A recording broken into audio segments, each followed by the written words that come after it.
So roll call, Marmion present. Davis present. Jimenez present. Bologoff present. Lenz present. Dunn present. Thank you. The adoption of the agenda, is there any deletions, additions, or changes? I had a question. I see in here the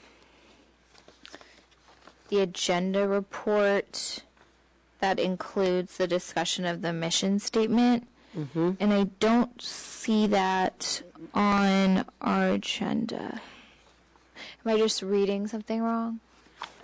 Strategic alignment, I think. Is that what Yeah, that's that's referring what to? that- Because I didn't know Alignment that's... with the Yes, that was about. that's with that. mission and our programs.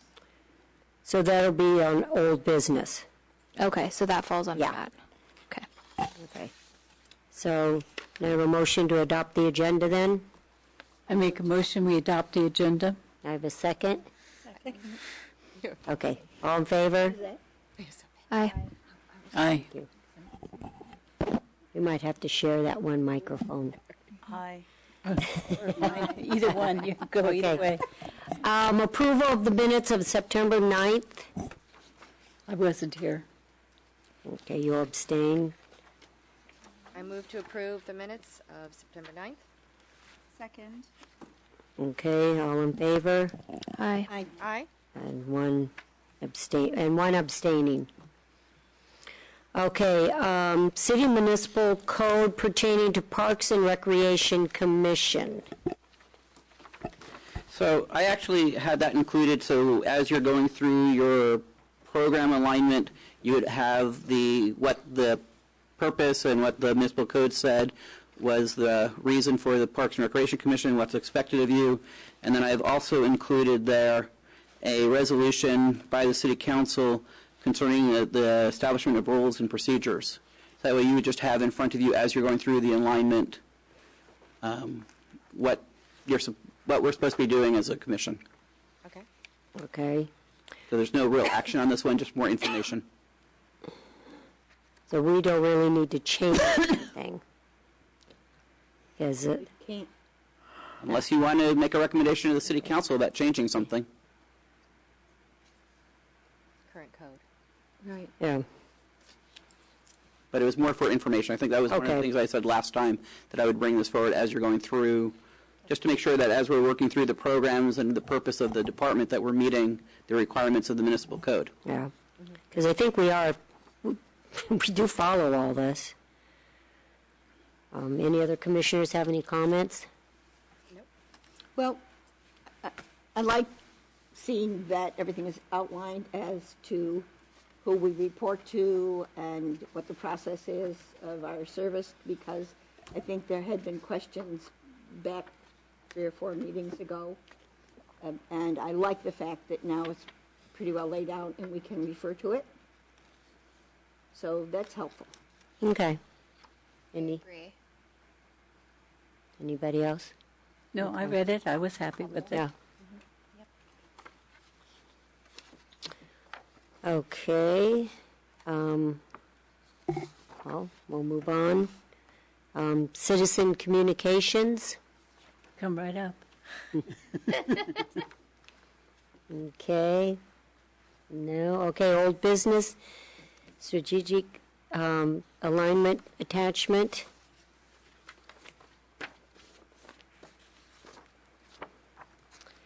So we got our mission statement. I wasn't part of that, but I approve this. It's really nice. Says everything that needs to be said. And then it just says the discussion, the next step in the process is to ensure the programs and services provided by the department are in alignment with the new mission statement. I, for one, feel it has. How do the rest of you feel? We've also included for your information on this item a comparison of what the city of Right. does with other cities of similar size on the peninsula. We picked cities that were, not the 30, 40,000 person cities, because we are a city of 4,500. So we picked this, some of the smaller cities on the peninsula. Yeah, that was very helpful, and it's really good. As Bonnie and I have said time and time again, for the size community we have, Look we at the really X. do offer a Look lot at the of, X is going down. No other city lot of- offers as much. yeah. At the same time, I kind of feel like the way that this is developed, and I think that this is intentional, is kind of like putting a rundown of all the things that we have and comparing, like, I'm sure there are things that they have that we don't have that aren't included. So it looks like, oh, Brisbane is full of the X's, and look, Portola Valley only has 3, so we must measure up pretty good. And I do think that Brisbane does have a lot, and that's why I like to live here. But if we're looking at the way data is presented, I can almost bet that, Half Moon Bay probably has some things that we don't have. So that's just a comment. That's not saying that I don't think that this is done right, or that I don't agree that we have so many things to offer, or that I'm saying that there's a gap in programming or anything. I'm just kind of saying that that's my observation in analyzing.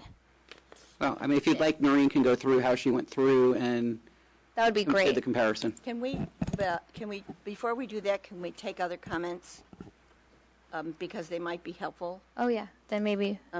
I wanted to address what you said, the chair. I want to address what you said, Madison. When I went over it, before I lost my glasses, I made a couple of notes on them.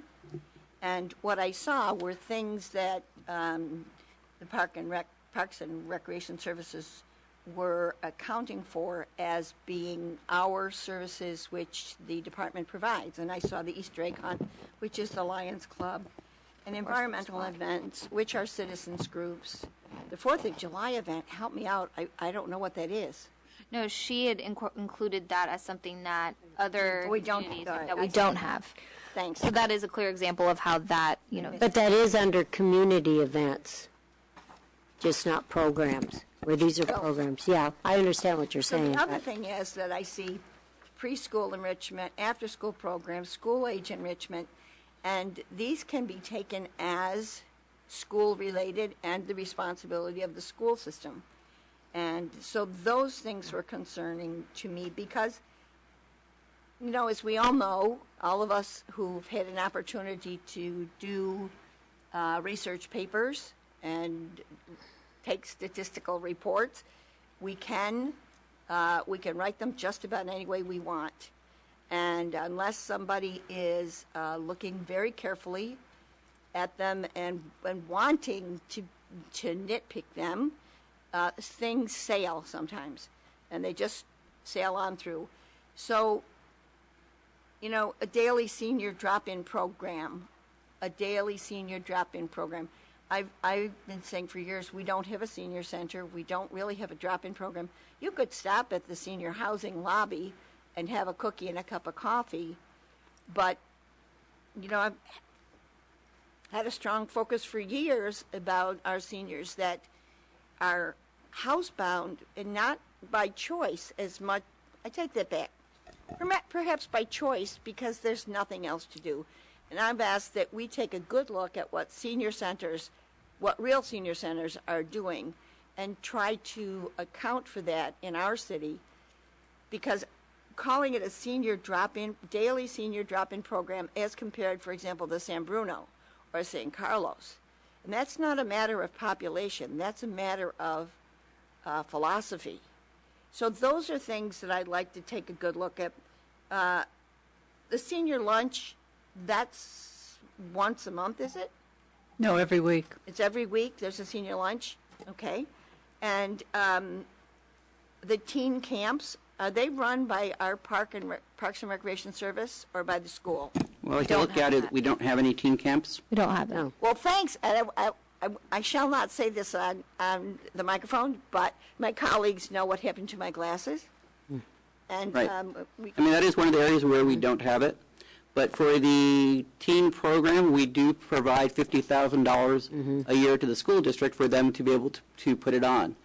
And if you look at this, there are a number of programs throughout the county that are put on by various different groups. So if you look at Half Moon Bay, that's mostly run by the Boys and Girls Club. It's not really a city activity. So what we were trying to do in this is saying, here's the types of programs that are available within each of the different communities. It's not necessarily those that are specifically run by the city of Brisbane or by the city of Half Moon Bay or Colma, but these are the ones that are available for their residents to partake in their communities. So that's what the asterisk is asterisk I beg your is pardon? noting. So part of the challenge of conducting the comparative analysis is that it's not necessarily comparing apples to apples, because as Stuart mentioned, there's a variety of different service delivery models in each city. And so we tried to capture them at a higher level, but recognizing that it's not necessarily the same in each town or city. So fair. I understand that, but That's that makes it difficult in doing a comparison.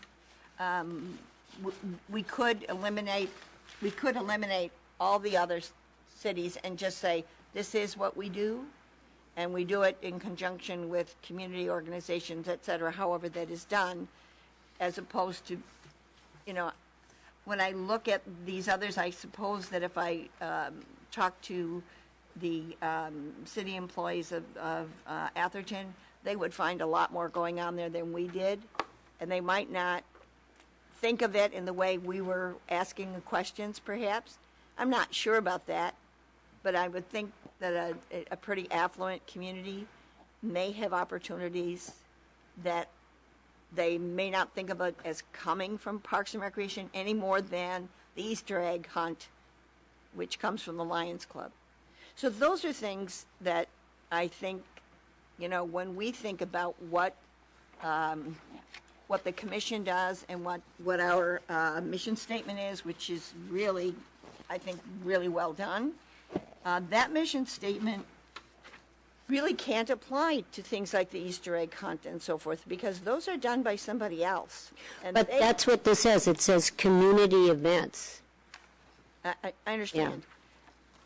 What I'm saying is, when we write a mission statement, that holds us to perform and provide the things that we do, but we don't have any power. We're lucky that we have groups like the Lions Club. They do have some money, and they have a long history of providing educational opportunities, recreational opportunities, social opportunities for the community. And I think to myself, what if we didn't have them? What if they didn't have the money? Because we get asked a lot to front money for different trips the school kids are going on, or different organizations. And so we don't have really control over that. The recreation services for the city, the Recreation Services Department, really has control only over what it manages.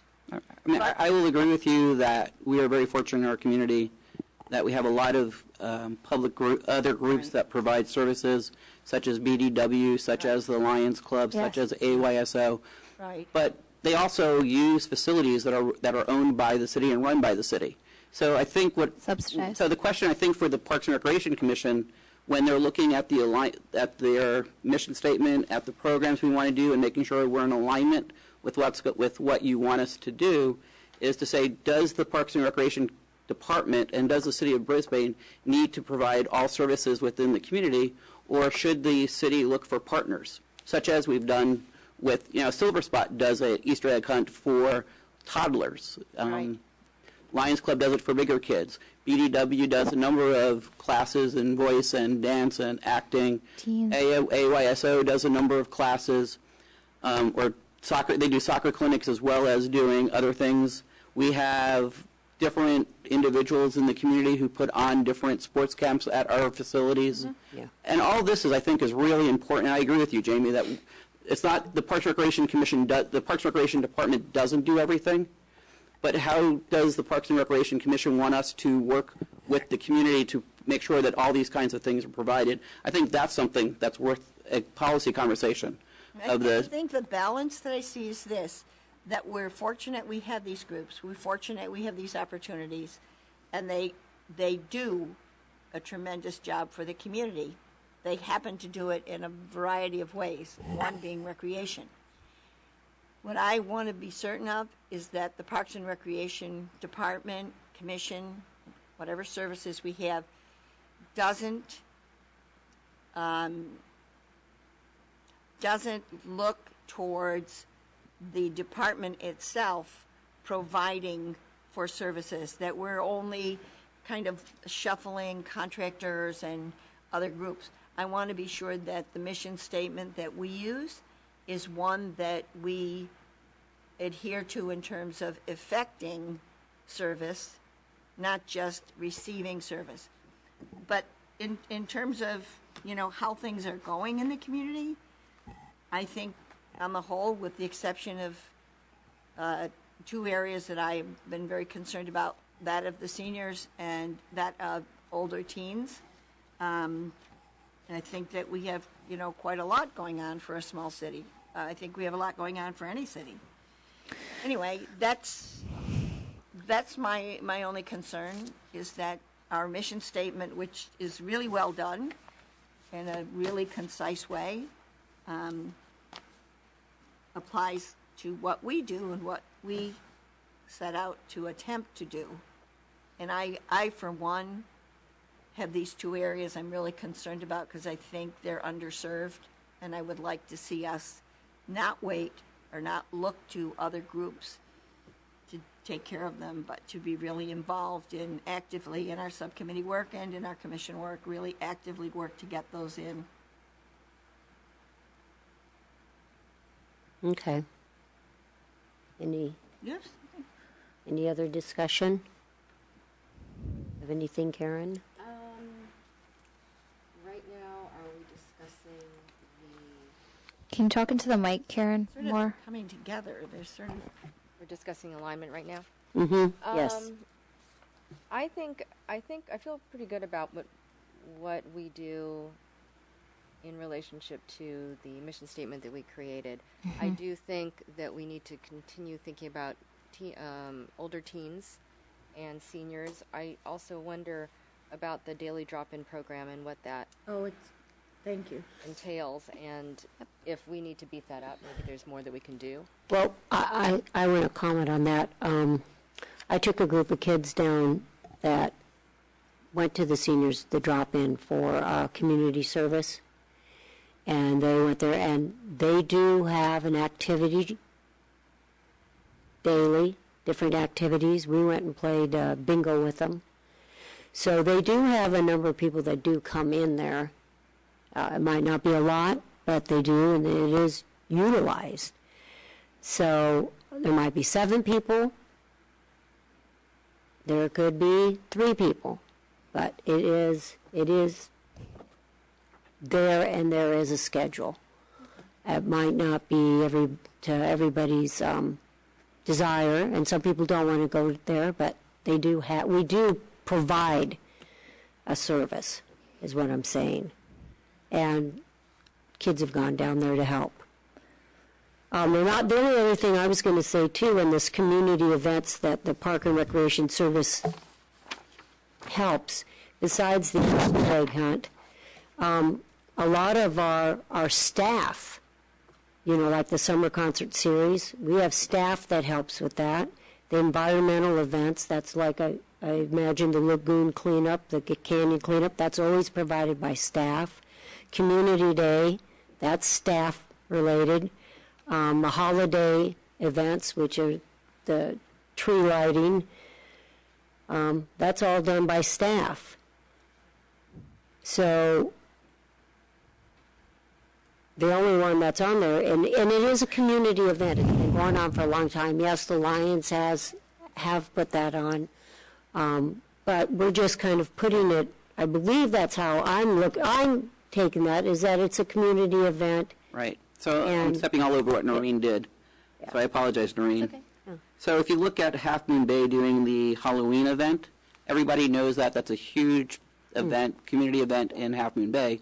It's actually not put on by the city; it's put on by a private group.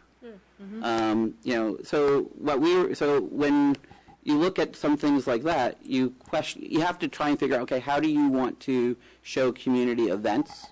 And it's difficult. I mean, the city gets involved to some extent with the Lions Club. We make sure the field's there. We make sure the field is available and it's in a condition that it's going to be good for the Lions. We make sure that the Silver Spot field is fine for the toddlers to be in. And it's just like with Half Moon Day, you know, they provide services to a private group. They get reimbursed by the private group that is putting on the Pumpkin Festival. So that community events is probably the squishiest of the issues. Yeah. But if you don't sit there and, you know, if you say that Yeah. we're only going to show the ones that are done directly by city staff, then for other cities, you're really taking away some of their major programs, because a lot of the other cities are putting on events and programs through other processes, and we didn't want to seem as if other cities weren't doing anything. Because that would get back into Jamie's perspective, that how you create the chart could show a bigger bias than the way that I think we did. We were trying to be as least biased in showing what other cities of our size or slightly bigger are providing. May I address that? I really don't care what other cities do when I look at the situation that I see with our seniors. And here's an example. I was in a line in a store the other day, and a lady was talking to someone, and she said, "Oh yeah, well we played Pedro." I haven't heard the word Pedro in a very long time, but it's a very popular card game. And she said, I said, "Oh, you playing Pedro where?" And she said, "Oh, at the senior center." I said, "Oh." I said, "How many people played?" And she said, "Well, we had 15 tables."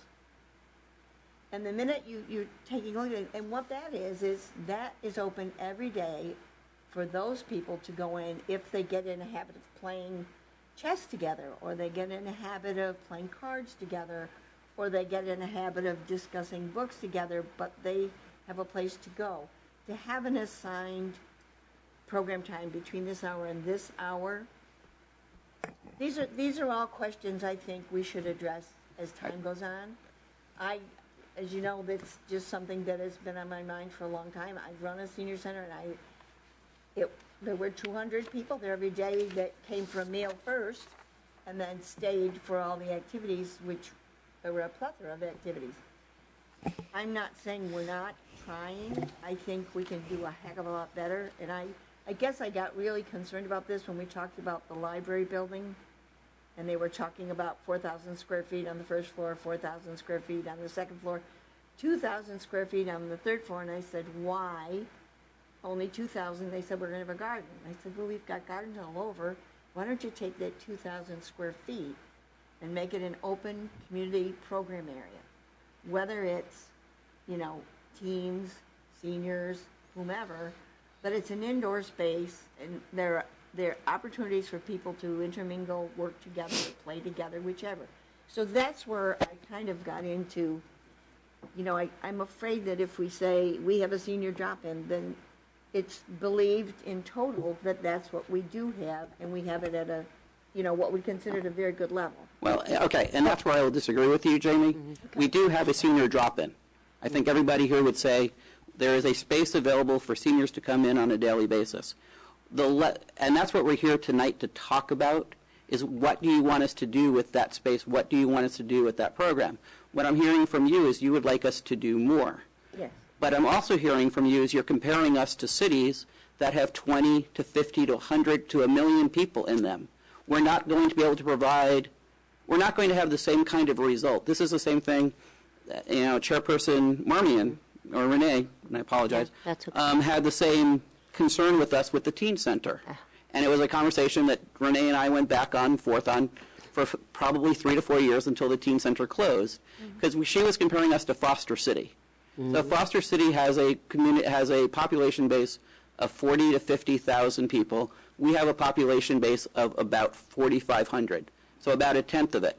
The Foster City had, from what they were telling me, 20 to 30 regular kids coming in on a regular basis. So providing a service for 20 to 30 kids is different than if you look comparatively when we were getting 6. But our 6 was proportionally more use of that facility than Foster City is. That's the same concern I have with when you and I had this conversation about the senior center, I hear you, and I really do. I think you're right. We could provide different services, and we need to start thinking about that. Can I get some clarity? Okay, so I feel like we are getting out into the sand, and that's how I feel, but I don't know if I'm right about that. And so I want to get clarity on what we're doing right now. So right now I have a mission statement that I'm looking at, which I think is fantastic. We worked really hard for many months getting to this point. And so as I'm analyzing this mission statement, I think, great, like this is who we are and this is correct. That's my personal opinion. And I'm looking at, this collection of data and comparing that, and we're seeing here where we may have some holes, but these aren't holes that we're just discovering right now, and they're not holes that we're going to fill right now. We all know what they are. And so if I'm looking at this mission statement and I'm looking at what we offer, I think they are in alignment. But that's what we have subcommittees for. We have a teen subcommittee to address what is happening with our teens, and that's something that we all know is an issue and is something that we're going to work at on that level. And with our seniors, we can sit here and argue about if it's up to par or not, but that's not really what the discussion to me is that we're supposed to be having right now. The discussion is really about the mission statement, and is this something that we want to move forward with and adopt, and the holes that we have, how can we go back to working on them at a subcommittee level where we're looking at this mission statement and looking at the problem. So I'd like to move forward in a direction that's, that is going somewhere, and then what we're supposed to do right now. So I'd love to get clarity on what are we supposed to be doing right now with this. So if you look at Stuart's report on the second page, the first sentence kind of points to it. At this time, we're asking that you review and start the discussion about whether or not there are additional programs, services, events that we should be doing or should be offering that we're not currently offering. We're recommending that the commission focus on one piece at a time, so dissecting our programs right now and starting the conversation about what else should we be doing or could we be doing. And then we can take that back to a subcommittee level and have a further conversation about it. Because I feel like we have been having these conversations like on teens. We know I feel like that's almost kind of backwards. I feel like that's what you have a subcommittee for, is you work together, you hash out all the details.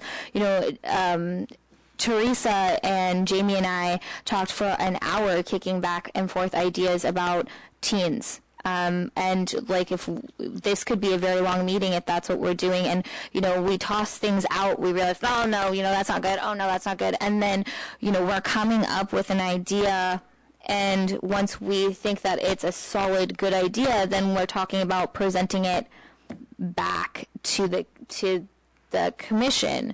So I think that, like, in thinking about time and responsibilities of what everyone has, to me that sounds like a much more reasonable way to go about it if we're in agreement about where our holes are.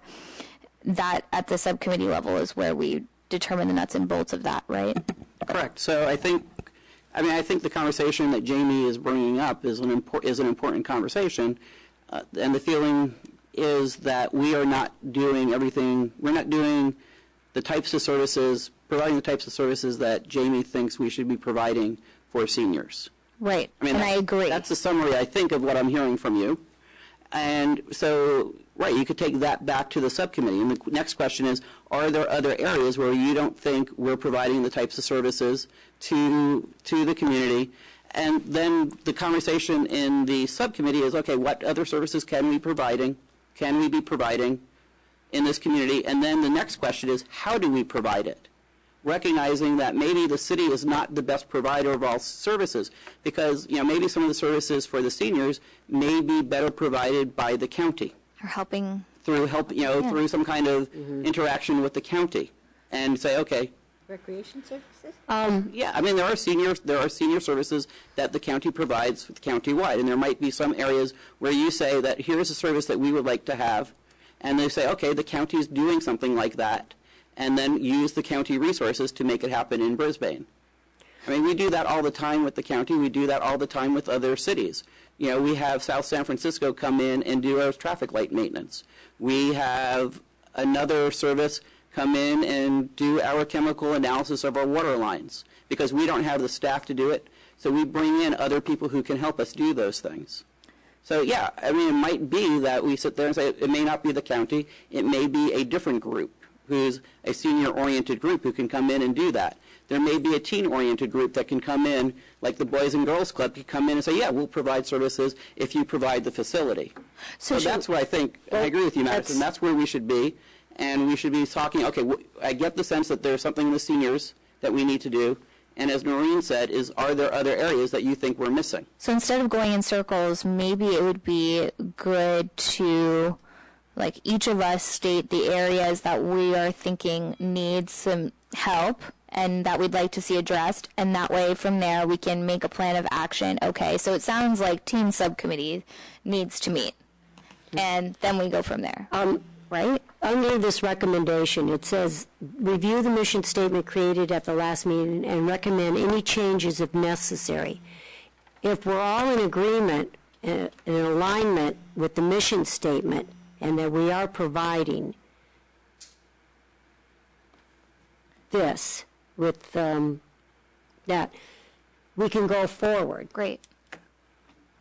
And Ready. then in our subcommittees, we can cover the other stuff. Because I think the mission statement covers all this. Are we all in agreement with that? Because that's... I support the mission statement as written. I agree. I think the mission statement is so well written that you can apply it to just about anything that we do. So I think that's great. I think where we may have a hole that prevents us from going forward on some of these things is the subcommittee meetings and the reporting back and then taking action. Because we haven't had a lot of subcommittee meetings, so a lot of these things got put on back burners.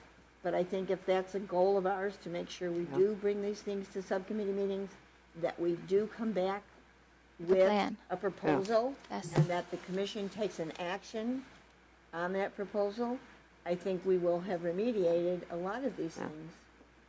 Because I Once know we in the have it- past we've tried to do different programs and we just haven't had the feedback. Or like we talked how many months ago and we had all these great ideas and then we just haven't met and then they get stale. And, you know, so we just got to stick with it and just do it. Yeah.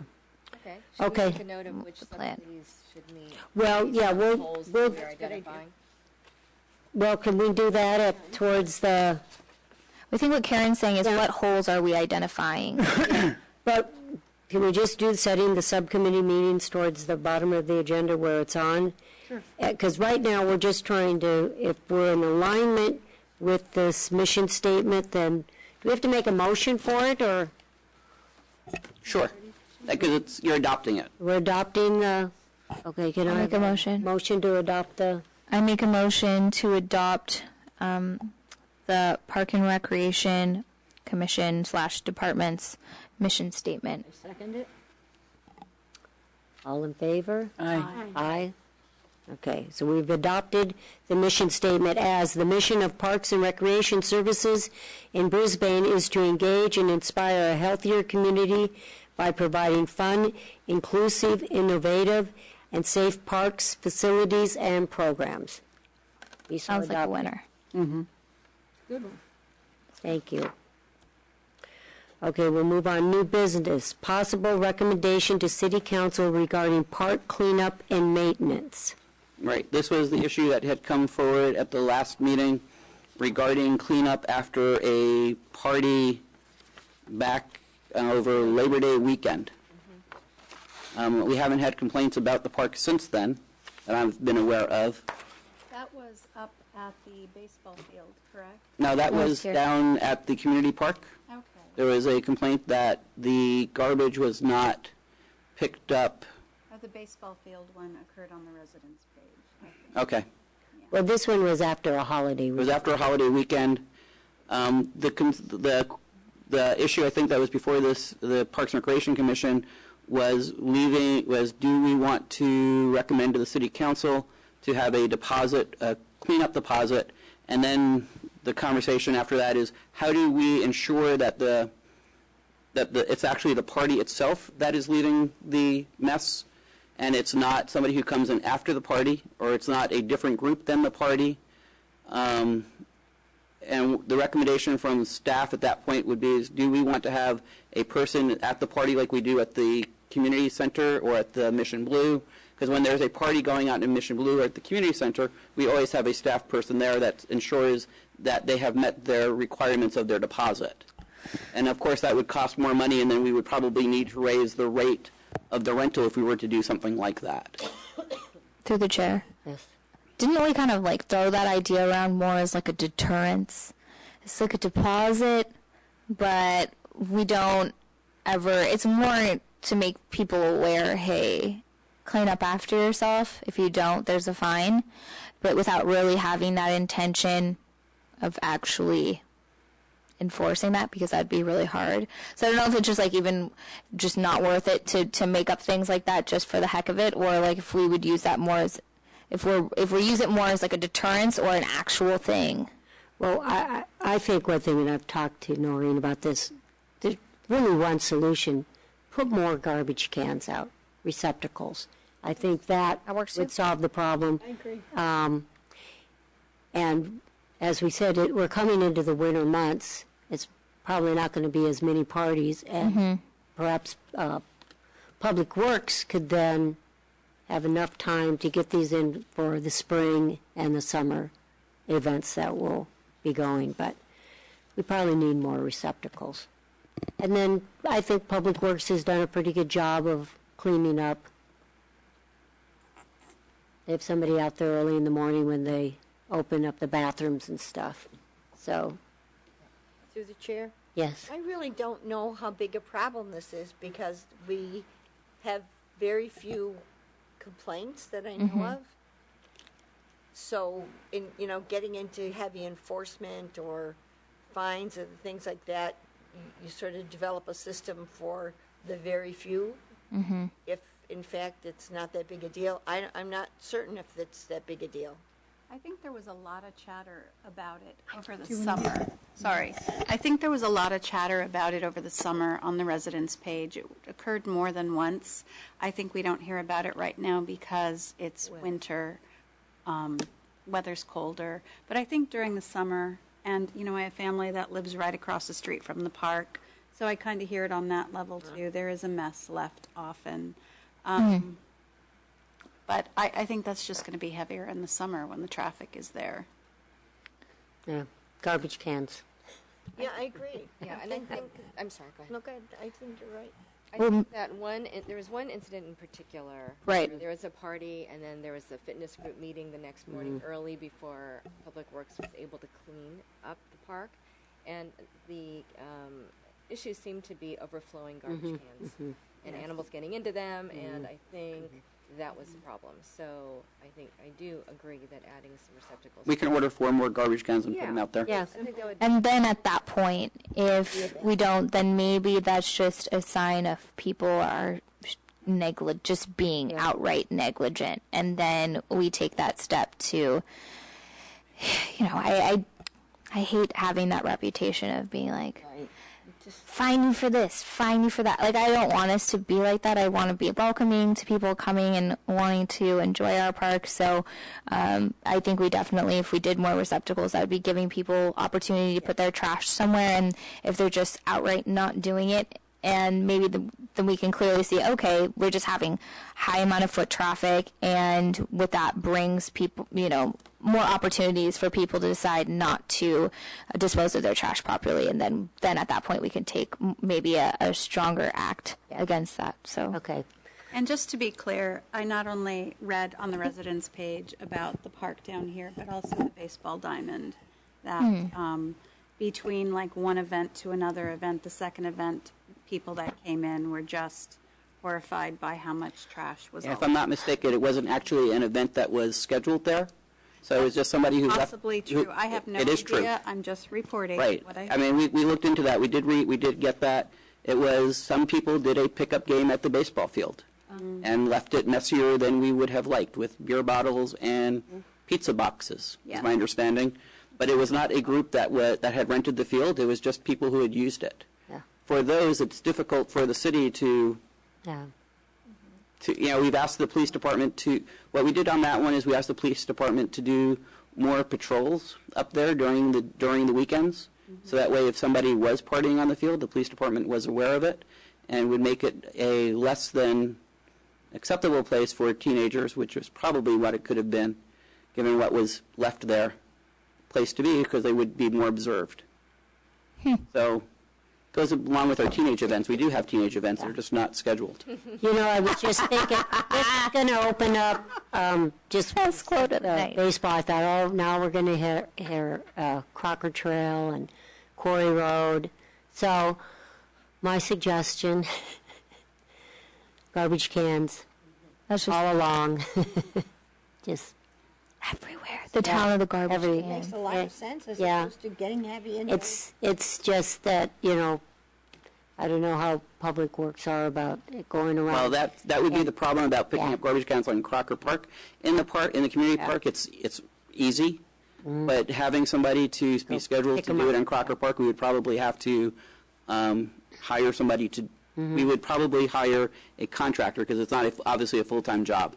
But hire a contractor to have to do that, and that would be additional money. And if you would like, we could look at that as part of the upcoming budget. I am missing it. Really hire a contractor to go? Well, somebody would have to take time to empty the garbage cans on Crocker Park. You'd have to do that on a regular basis. We don't have time in Public Works right now, because they are all scheduled with other duties. Yeah. So it would be additional duties. And Crocker Park, it's a 3-mile loop. Yeah. So it would not be just easily going through and doing it. So yeah, we might have to hire a contractor who would do it, maybe take 2 hours every 3 days to drive it, pick up the garbage, and empty the garbage. And if you would like, we could look at that as a solution, and we can add that, put that into a recommendation to the city council for a budget Okay. for next year, if that's. Stuart, don't you have that at Firth Park? It's a private contractor, I probably think, that do. picks up the garbage there. I think I we see do. them when they come up. Right, I mean, sometimes the garbage is really bad at Firth Park because there'd be a big party or something, and it'll be bad, but I see this truck, it has flashing lights, it's white, and it comes and picks up the garbage, so that must be a contract? Yeah, I couldn't tell you, but I know for Public Works, they have one person who is in charge of all of the parks and facilities of the city, and that's all they have on staff. So there's a lot of contract that we do with that. Okay. It's just, just a matter of trying to keep the costs Yeah. to the city and to the community as low as possible. Okay. Okay. So that solves that, right? Yep, that solves that. May I ask? Yes. Are we including the dog park in this? Oh, well, there's another one. Garbage can. So, Well, it's, Yeah, no, yeah, actually, yeah. the garbage cans don't seem to be as much of an issue as the place has just fallen into disrepair. It's so bad. It's very bad. And I don't know what you could do to it, if it were my yard, I'd want to till the whole thing and pull up all the, all the twine and so forth that held the earlier side together and get that out of there. Now, somebody went in and dug aeration holes, and as I understood from Ted, that they dug them and they should have soaked the ground first and then did it deeper, but they didn't, so it just dried out and there wasn't any absorption of the moisture after the fact. And I think maybe a good thing to do is for whoever's going to do maintenance work there, communicate with Ted or whoever's over there. They have some pretty good ideas. I mean, he did it brilliantly for many, many years. He's now out of town, and others are trying to pick up at it. But the other thing is there's an awful lot of furniture, and the furniture's breaking down, and some of it just needs to be tossed. So maybe a review of the dog park would be a good thing. I want to second that. I Okay. went to a dog park and the ground is so uneven. It's actually kind of a hazard because like I walk and I feel like I might break my ankle. It's real. I mean, the ground is really bad. Also, I was going to bring this up at commissioners, but we're talking about park cleanup and maintenance, and I know that this isn't necessarily related to that specific trash incident, but I also spent time at Firth Park when I was going door to door, and a resident who lives on Glen Park actually brought me over and wanted to show me the state that that park is in, and I was appalled because there is literally a bench that is completely warped. Like a table there's a table that's needs to go, and the barbecues are looking in pretty bad shape. Also, like they look like a hazard. Like something is really going to catch on fire that you don't want to catch on fire if you're using that. And then also the turtle is like moved halfway under a bush, and I tried to move the turtle, not really realizing that it's completely concrete, and him and I tried to move the turtle back into where it's supposed to go. So maybe somebody can go by and kind of assess the state that that park is in, because we really need to get Very brown. Those would all fall under the subcommittee of recreational facilities, wouldn't it? Part of us? The challenge is these are all public works issues. If people have concerns about maintenance issues, the easiest way to do it would be to send Diane Cannon an email about what, if somebody from the public sees Okay. Okay, perfect. There's also an app that we have, Go Refresh, where you can just do it on your phone, take a picture of what you're talking about. It will be sent in and it will be addressed. Love that. What is the name of that app? If you have a That's great. Go request. That'd be Do you hear that, the public?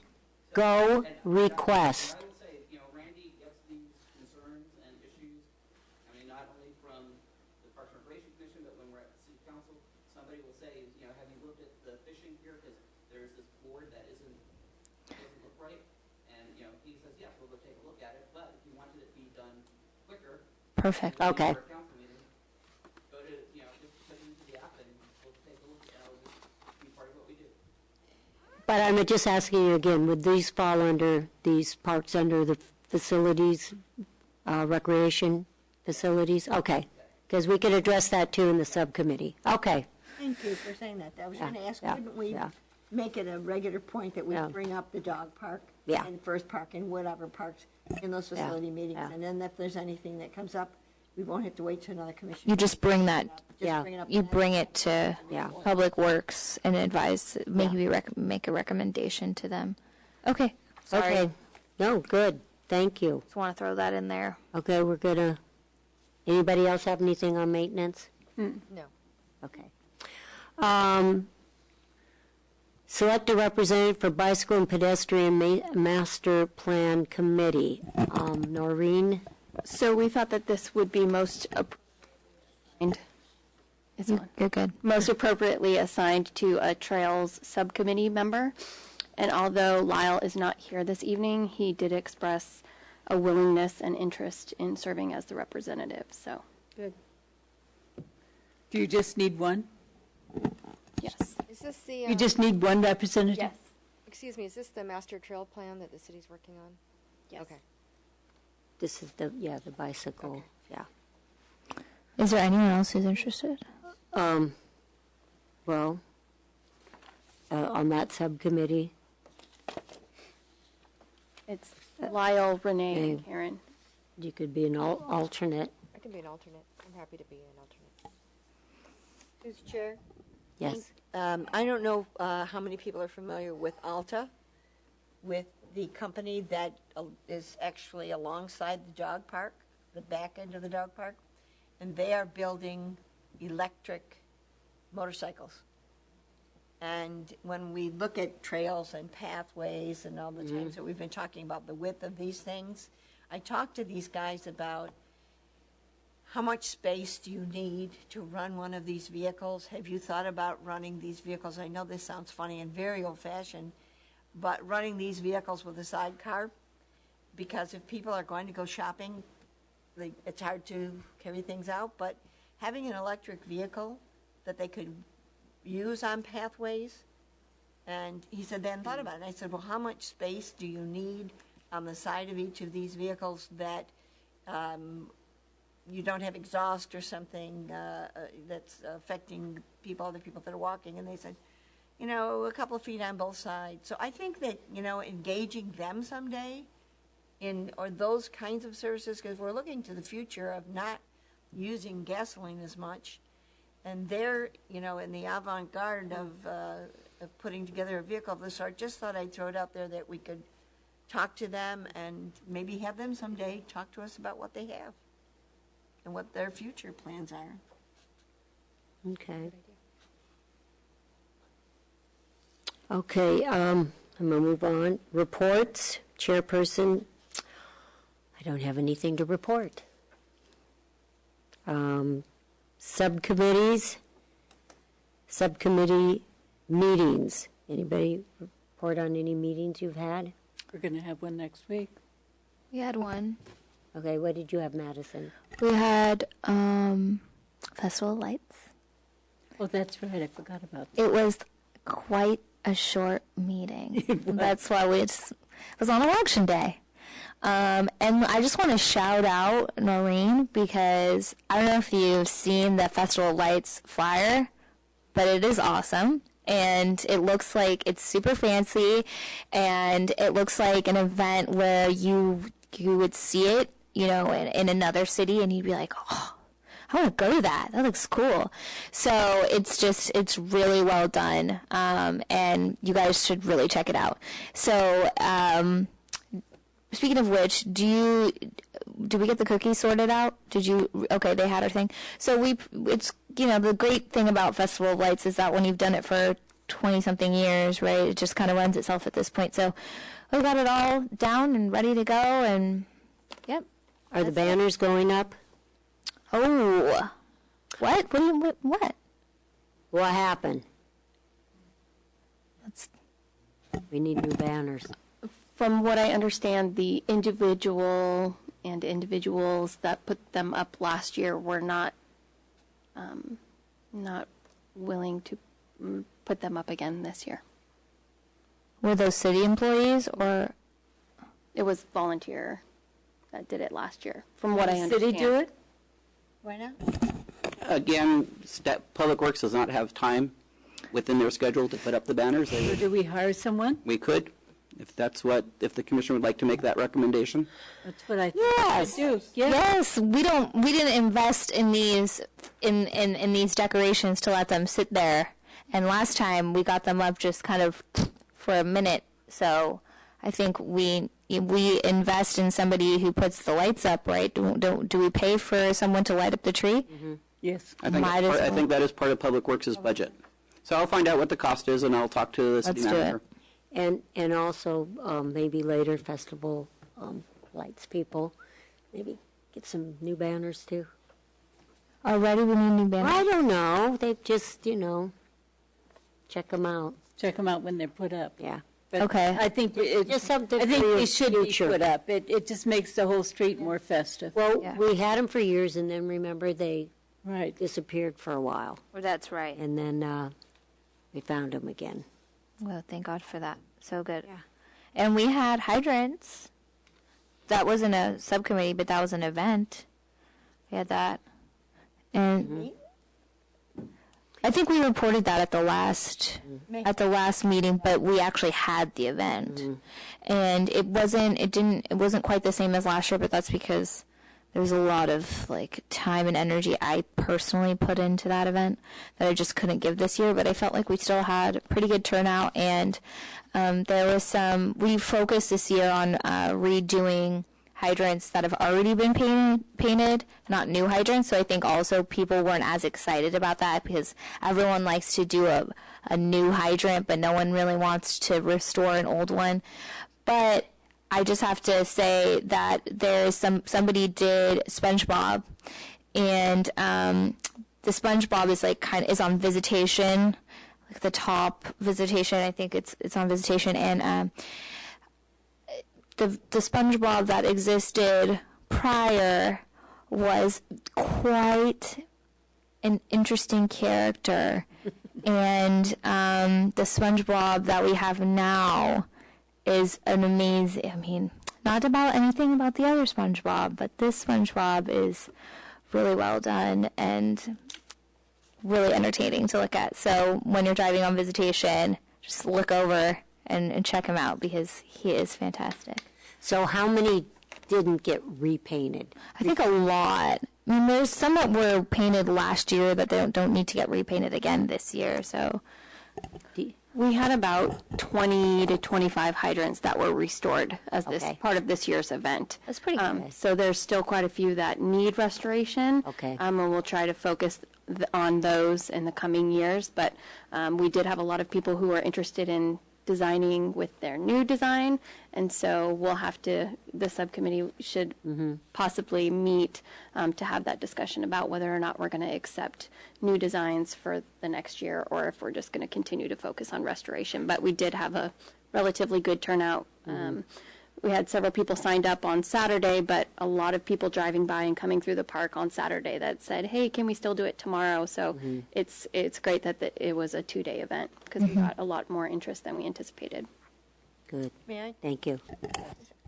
I was really impressed with the staff that day because it was a lot of physical work that was done. I mean, when I saw you guys, setting down the tables and piling things up and cleaning around, and I thought this is above and beyond. So thank you for that. I know that it was the end of a longer day and it was hard, but it's always appreciative when you see somebody put that extra effort into it. I'm wondering if the city has some kind of a flyer or something that is given to new residents when people they're new renters in town or they purchase a house, and we give them a calendar for the year, and it says these are all the things that take place, and here are some interesting facts about Brisbane, and then we would put the fire hydrants are painted, they have been being painted since 1976, etc. Those little tidbits of cultural information I think are very helpful. What normally happens is that people get things in the Star, or they get them along the way as the year goes on. And if they come in the middle when the Star's been published and they may not have a copy, I think if something we can put in their hands that says this is a unique city that you've come to, here are the things that are interesting about it, and you may note them. And That's usually done through Chamber of Commerce. They're working on that. Because I've seen, that's usually done through a Chamber of Commerce because I've been looking at other places to possibly move, and when you go to a Chamber of Commerce, they send you all that, like a welcome package. is ours? Mitch is working, to my knowledge, Mitch is working on Good. creating that. But possibly. No. No. Only for a while. There was also Don't get all excited yet. There was also some conversation about creating like a walking tour, Right. Yes. a walking map of the hydrants. And so with a lot of Madison's work last year cataloging the hydrants, we've done a little bit more this year. We're hoping we can have somebody kind of champion that forward and create a walking trail, walking tour of the historical hydrants. So that could potentially be something that's coming down the line. I would, Very nice way to speak of them, the historical hydrants. right, it is. It is part of our history. I would be willing to, as we know, I'm going to be transitioning on, but this is something that's really dear to my heart, and I feel like I've done so much work in trying to get a hold of all of this, and I almost, I'm like now that storyteller of this. When you think about cultures and you have that person that is charged with telling that oral historian, and I feel like I did so much work in learning from Jeannie and researching this, so instead of having someone else have to do that, that would be something that I would be willing to do as like a personal project, for the commission. Yeah, or else I would nitpick the whole thing, and I would, well, what about this? What about, so I might as well just do it. Because you need a few more things to do. Right, that's right. Yeah. So, But yeah, that'd be great. Okay. That'd be amazing. Okay, is there any other subcommittee meetings? Yes. Okay. Can you guys hear me? Okay. Also, Day in the Park met since our last meeting. And some of the things that we discussed were, and that we tried to implement that didn't really take off very well because we had a very short period of time to try. I mean, it was like less than 2 weeks, and we were trying to bring all these new ideas to fruition. One was the teen area in the basketball park area and bringing in a zip line and really thinking we had the zip line, and then it wasn't cleared by the fire department, I think it was, for the location. Public Works, for the location we were hoping for. We also wanted to have teen-centric music, their own music over in that area, and we just didn't have enough time. People were committed. We had a lot of interest that said, please come back and ask next year. We'd love to do this. But we just didn't have time to pull it off this year. And there was also discussion about the way the flow and the way things are set up now and how they might be set up differently in the future. Every time we kind of brought up an idea, it was kind of like, no, you can't do that because they're here, and no, you can't do that because this, But yes, things are always done a certain way year after year after year, and we follow that model. But I think if we meet well in advance of just a month ahead of time, but really look at this throughout the year and really think about flow and attracting people down there. For one thing, for me, what I see down there, and I'm speaking for myself, is I see the grass covered with booths. And when we've had music and a stage, there really isn't a lot of place for people to throw out blankets and to sit out there and have lunch and really make a day of it, because we crowd that whole park with stuff, when I'd like to kind of see the street maybe utilized a little bit more for the craft booths, where there's like a whole craft booth area you can walk down. And I'd like the park itself to be more inviting for people to come down and throw a blanket and picnic out there and eat at the booths and really spend the day. Right now it seems like people go down there, they hit it, and they leave.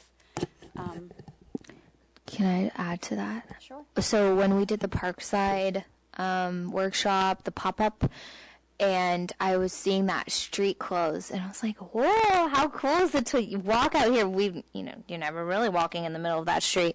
So my mom and I were talking, and she said, how cool would that be for some sort of event? And I know it was kind of a nightmare to do this, but just a thought, maybe have booths all the way down that street, and have that all, I don't know how feasible that is, but that could be really cool to have booths all along there, and you walk through, and more space to even bring other sorts of vendors in, and you could utilize the park more fully. I don't know where everyone would park, but that was just kind of an interesting experience from being there and seeing that. That could be cool. Yeah. So anyway, nothing's set in stone, but these are just ideas that the committee is talking about, and hopefully we talk about all of this well in advance of next year's event, so we could, really Maybe start, really have things maybe come to fruition. we could start meeting in the spring, Right. Yes. several months in advance. Any other subcommittee? Okay, well now, setting subcommittee meetings. Okay, well, we'll start. Brisbane Derby. No? No. Concerts in the park. No. No. You don't want to meet yet? Start doing your, I think we should start meeting Yeah. early there as well. So based on this year, I think it might make some sense to at least set a schedule of how many you would like and the types of music, so we could start that process. Because I know last year we were under the gun on the number of events, and there was a lot of conversation about that. So I think that might be if we can just, at least at this point in time, say you want 6, you want 7, and then, what kinds of music we would like. I think that might make some sense at this point. yeah, I think it's good that you meet now, because I know a lot of the other cities, they're already booked for next season. Really? Oh, yeah. They do it way ahead of time. Okay, so concerts in the park, day in the park. Or do you want to maybe start in February or? Yeah, I mean, I don't really want to start any meetings about next year until after January. Okay, Exactly. That's right. okay, so, In what, 40 days? yeah, they'll meet in December because of all the holidays. Okay, so these meetings will be after January? January 1st? January, February. January, So February? also the concerts in the park, you want after January 1st? Okay. Yeah. So all of these, I think they're looking at between January and February. Does that look good?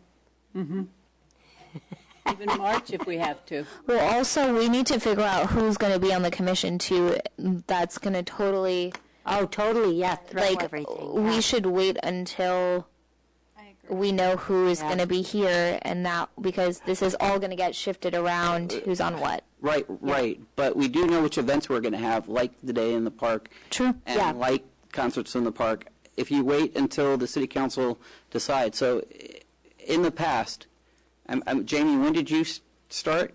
April? May? April. April.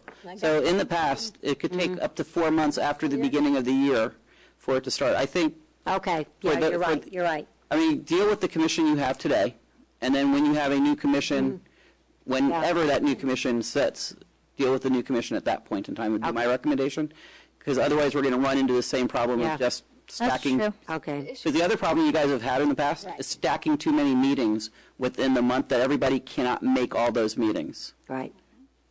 So just trying to help here. Okay, so concerts in the park, day in the park. Events. Well, that's the thing that, I'm the only one on it besides you, Madison, so we have to make a decision what we want to do about that. Does anybody? I'm on that one as well. Are you? Right, that's separate, that's separate from the fundraising. So Yes. it's two different ones. One is if it, for like other events that we would want to do. Right. Right. So the one that you, Right, Teresa, I forgot. Right. We're new to it, and I'm sorry, yeah. Well, that's good. I mean, my feeling about subcommittees is that we often cancel the meetings, and then sometimes try really hard to get it in before the next commission meeting. And I really believe that if it gets right down to it, and there's only one member of that subcommittee that can make it before the commission meeting, I think we ought to meet with the staff person and at least get some preliminary information to bring back to the commission. Is there any reason why that couldn't be done? no, I mean, you could do that. The other thing you might want to think about, and maybe not at this meeting, but at the next one, so everybody brings their calendar, is maybe you just schedule every subcommittee for every month, and then those that you don't need to do, you cancel, but at least that way it's on people's calendars. Good Right. idea. I'm just thinking because we do have this problem where Tricia is trying to schedule a meeting with 3 people. It's hard. And trying to get those 3 people organized. It's like, okay, that didn't work, that didn't work, that didn't work, and then we're pushing the next meeting. Yeah. Whereas if at the next commission meeting, we sit down and say, okay, we're going to schedule all the subcommittee meetings between now and next year, and then if we don't need it, we'll cancel it. Great As idea. opposed to saying, we'll try and organize it on a ad hoc basis. Sounds good. And I know we've tried that with the Public Arts Subcommittee, and we've got 3 on the books. Yeah, we'll put that on the agenda. So that way, that will, I think, alleviate the problem of canceling meetings and not having enough people. So I don't have to go through all these now? We're just going to, Well, if you have any that you want to have between now and December, okay. and I heard that you don't want to do anything for, that's going to happen next year, but I also heard, I know we're going to do a Public Art Subcommittee meeting. We're going to do 2 of them, one in November, one in December. I don't know if my impression was you wanted to have a senior subcommittee meeting sometime soon. How do you feel about that, Lonnie? Well, Yeah, we should, we've never I really guess we had one. should. I'm really Yeah. interested in getting going. I feel like you say this every meeting. You guys will say, like, seniors should meet. And does it not happen, or it does happen? It's been a tough time, but Okay. we'll get on the road now. I'm just wondering, because I was like, wow, I feel We like do, and really we meeting call a everybody, lot. and everybody says that they have different days that they're available. Okay. That's why I'm thinking if we can get a calendar, it'd be better. The other one I heard is we would like to have a teen meeting, teen services meeting. Yes. and the other one is probably a facilities meeting. Those are the three that I heard we would like to schedule between now and December, because those are the three issues that have come up during this meeting. Everything else, I think, we could hold off on. How about, when is the master trail plan meeting that Lyle would be attending? That's up to Public Works. I'm not sure. I think Randy's got 3 of them scheduled. Because I'm thinking that if it is sooner than later, maybe we should meet so that we can talk to Yeah, because remember, talk as a group, because he's kind of new. It is sooner than later. we didn't get to take him, remember, we tried to get together with him to go around taking the trails, and we haven't done it. So, yeah, we should all meet together, so then we could give him our feedback. Yeah, the other one that you need to meet on is we do have $10,000 in the budget for trail improvements this year. That was one of the things that the Trail Subcommittee had requested. Okay. And that, Thanks, that's and we right. did put that in the budget. And we were talking about either using it this year or figuring out what stairs would cost, I thought and maybe saving it up for a couple of years if stairs cost more than $10,000. Because there's the stairs, and I'm looking at you, Renee, because you're the one who told me about this. Yeah. At one of our trails, the distance between the road and the beginning of the trail is a very large step. it's that one. But I just want to make sure that that's our highest priority Yeah. on all the other issues, because there's other issues that has been discussed. Yeah. So it would be good to have a trail subcommittee meeting between now and December, so we can actually plan something and actually spend money if we Yeah. need to. What falls under Public Works and what falls under Park and Rec as far as trails? Because something like the handrail that was put on Bicentennial or the lights being fixed, where does that fall?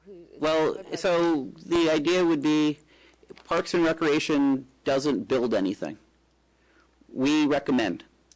So if there's something that you would like to see built, Public Works is going to end up building it. Skateboard park. I mean, the idea of a skateboard park started here when we were doing the community park improvements, and then it said, okay, skateboard park was the next item. So the ideas for what improvements need to happen, but then Public Works is responsible for building it because there's no engineer on staff in Parks and Recreation to be able to say, yeah, this is a good design, this design will actually work. And then we don't have anybody who's an inspector to say, yes, you've built it to the way we want, whereas Public Works has all of those aspects.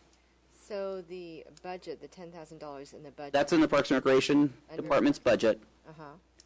So we would say, here's what we want to do, and here's where you would charge that project to Public Works. Okay. So may I ask a question in relationship to that? So if there are issues that are safety issues, That's a Public Works issue. that's right, so your money would not have to be spent on that. Well, that would be different because they do have money in their budget for some of that as well. This is specifically for improvements to the trails. If there are safety issues that you see, you once again take out your smartphone, take a picture, put on Go Request, send it to Public Works, because the sooner we can fix those, the better off we are. Well, we can talk about that Yeah. at the Trail Yeah. Subcommittee. Yeah. We should meet. Yeah, let's meet. Okay, so we will set up a meeting of the trails development as well. Okay. Renee? Yeah.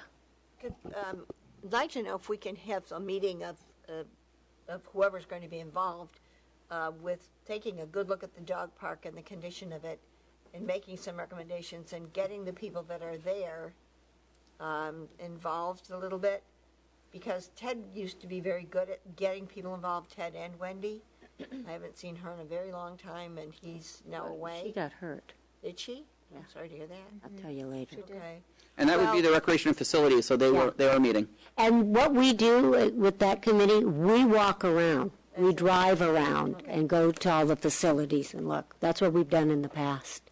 So we'll do that. Okay. Just restate what ones are going to meet in December for me. Trish, you have it? December or January? In Well, December. Just December. Hopefully before the next meeting in December. Yeah. Rec facilities, seniors, teens, and trails. And public art, but we've already got that. Public art, which it's already scheduled. So public art, Say it again. Public art, rec facilities. Yes. Seniors, teens, and trails. Thank you. I got it all. Okay. Then the other ones will be, what? I was wondering if you're on all of them. No, I could just see no, I'm everything. not. I've got 5 meetings this month. I can't wait. No. So what we will do for everything else is we will come back with, hopefully everybody will bring calendars in December so we can pick a day of the month that works for people. For the different subcommittees, we can say that on this day, we'll have a subcommittee at this time, and then what it will be is if we don't need that subcommittee, it will be canceled, but that way it will be scheduled. Mm-hmm. And then people might look at their calendars and say, I've got too many subcommittees that I need to be on. All right. And try and figure out how to do it differently. And remember, you don't need to have 3 people on every subcommittee. Right. Yeah. You can do subcommittees with 2. It's hard to do them with 1 because you don't get a flow of ideas. But you can do 2 or 3 people on a subcommittee. May I ask, And our next meeting is the 9th, right? Yes. Okay. how does the Okay. commission feel about, if we get to a subcommittee time, we've got it set up, and right at the last, we can't get the 2 or 3 people there, and we have 1 that can go. Is it all right for us to go forward with the staff person to start, at least get some details? No, I think it should be 2 at least. I'm so worried because it seems to keep us from getting that meeting done. Maybe that won't happen this year. So, I think if it's like really critical, like with hydrants, there was a time that we were getting close or something, and I really just needed to. It was just me and Noreen at one point. I don't know. So maybe if it's like something that's super critical, where like the event is approaching and it's a week away or 2 weeks away, maybe that's a situation where it's like a last resort. But in terms of like maybe public art is not as pressing, well, and just as an example, then. why don't we have the chair? I'm just using that as an example. Maybe that's a bad example. I don't know. Don't go. So if we get to the point where we've got an issue that we want to get going on, we can't get the group together, and just rescind it to the chair to make a decision, shall we go or not go? I mean, I would like to see Depending on that. what's happening. Right, I would like Yeah. to see that we sounds go. good. But I kind of agree with Bonnie. If at least 2 are there, then you have a dialogue. If it's just one person with, There's no dialogue. Sometimes kinda- it has to do with like setting up dates, yeah. setting up things like that, and I would like to see that sort of get settled. Well, you know, Yeah. I mean, really, I'm not tied to it in any way. I'm just thinking that if the chair has some input about saying, look, this is an important thing, we need to go forward with it, then we'll try to do whatever we can.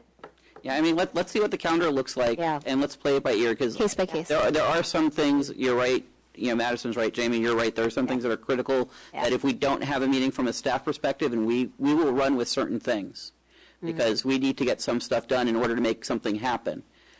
Public art, you're right, it's not what we're doing is not time critical, but there's other things that we do in public art that are actually time critical.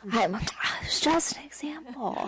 Just an example. My favorite, it's, So I saw your face and I was like, I guess I picked the wrong thing. sustainability, the sustainability committee, that's not time sensitive. It's done. Yeah, We can they're take all one out. done. But Noreen, like when we met to do Festival of Lights, like it could have easily been just Bonnie or just me telling you, like, this is how we do it. Make sure you think about this, this, and this. Make sure you have this covered. How about that? You know, we could have been totally fine, just one of us. So I think it kind of depends on the meeting. It should be a case by case thing in my. And remember, everything that goes on in the subcommittee should come back to the full commission for a conversation. Yeah. Yeah, and that's what usually if there are 3 people, pick one person to report back, because I think that's good, and then you Right. have it all written down.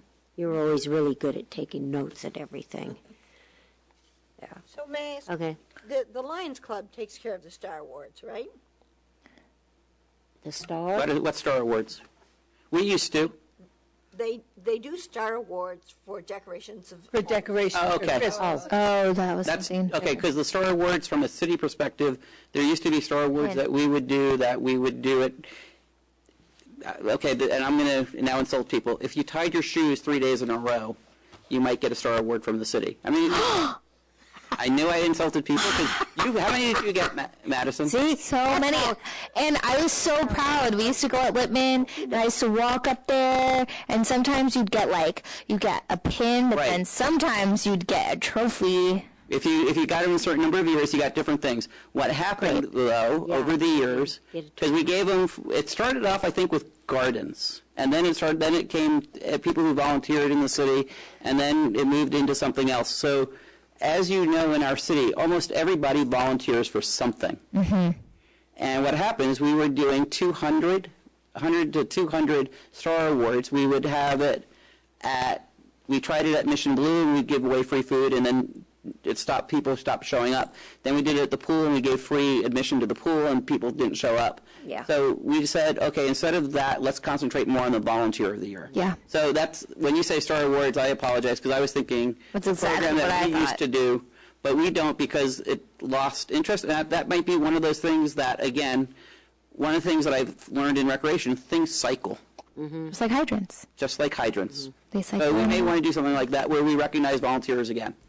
Anyway, I'm sorry. You were talking more about The the... reason I brought it up is because last year we were involved in doing the Star Awards for the Lions Club, and then we talked about it once here, and I thought, wait a minute, we're talking about two different things, or are we going to coordinate it with the Lions Club and No. do the decorations for stars and other stars?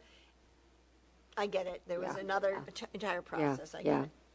But that might be something that you might want to think Yeah. about. Do we want to recognize volunteers in the Yeah. community? But, I got...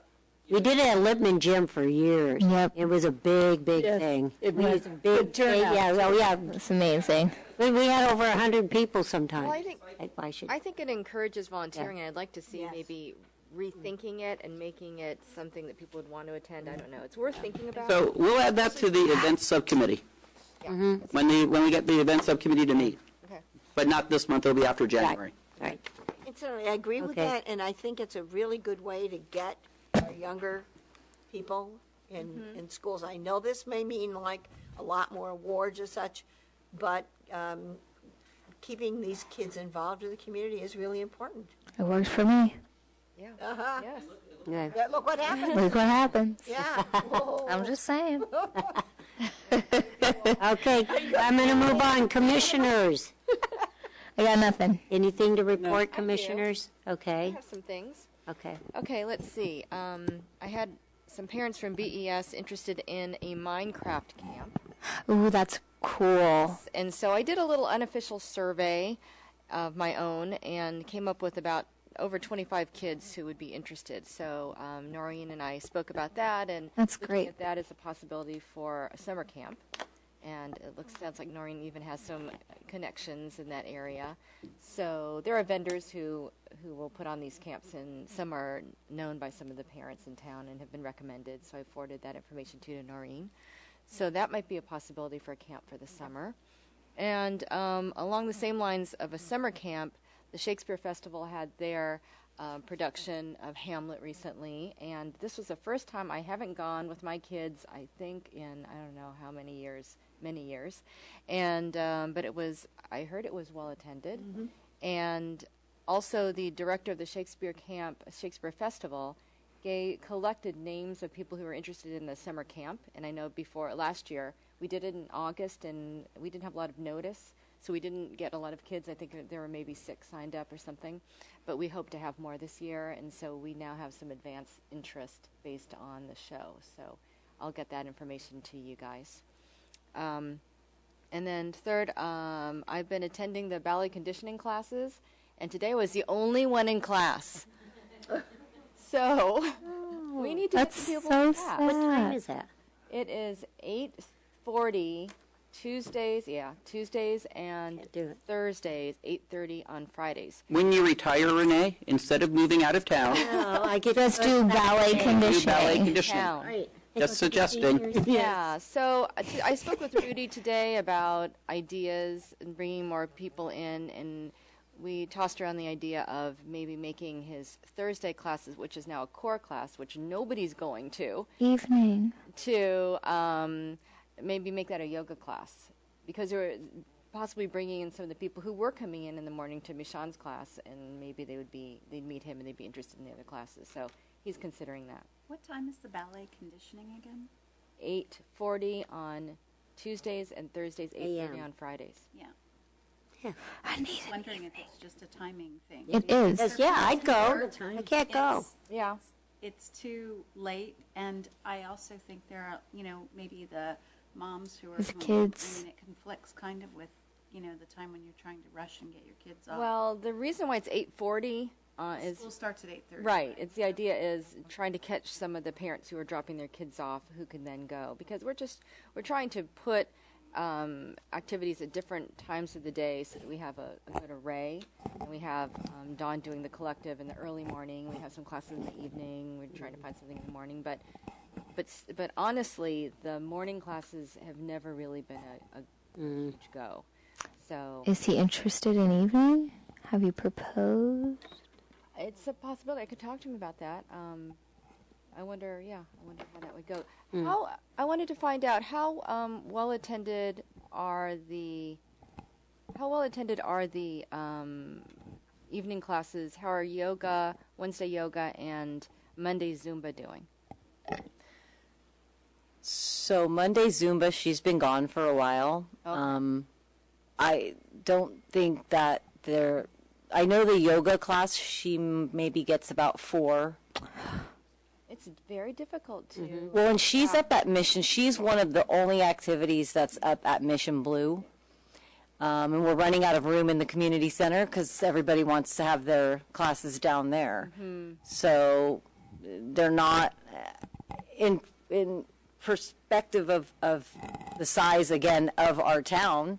That's not a bad get, 4 or 5 people. But I know the people that go to Rudy's class really like it.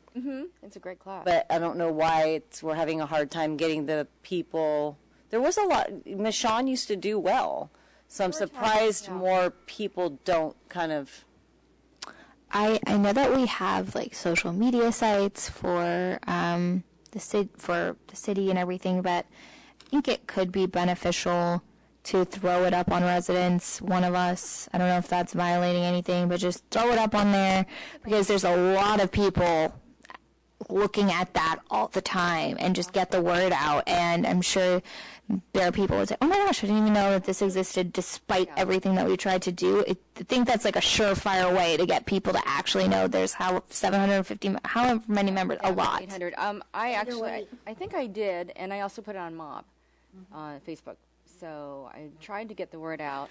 We were hoping maybe, did we ever get a signboard up at the beginning, right?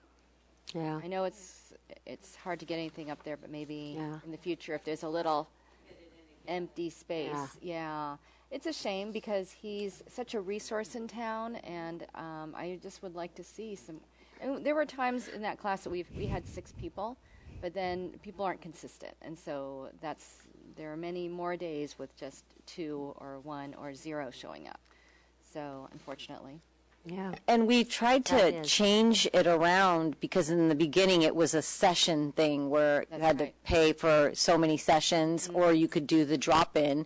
And the ladies that were doing most of the ladies that were doing the drop-in were like, oh, it's kind of, a lot for drop-in. So we decided to do a punch pass now.